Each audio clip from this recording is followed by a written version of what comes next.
Guys, hi, this is Marcello Arcele, your friendly waste stream analyst right here in Metro Atlanta.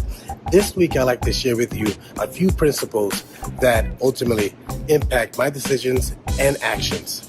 These core principles have shaped our culture and they are at the foundation of our commitment to an ethical culture. Now, this commitment, I take it seriously.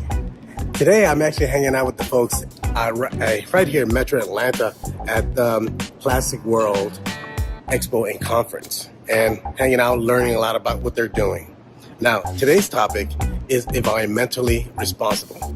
Interesting that I'm here today. Now, I'm not sure if you noticed that our organization has the largest vocational fleet in the nation.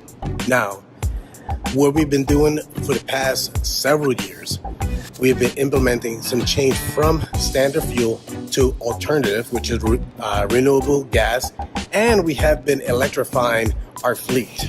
Now, I want to touch on the renewable gas. A good chunk of the renewable gas is actually captured from organic waste. And guess where it's coming from? The landfills. So that's the circular economy at action right there. I'm sure you guys can tell.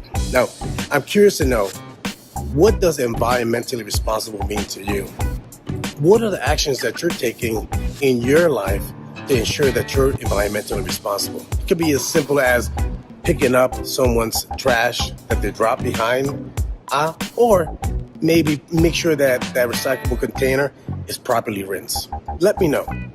Again, my name is Marcello Arcele, your friendly waste stream analyst. I thank you very much for your friendship. You take care. Bye.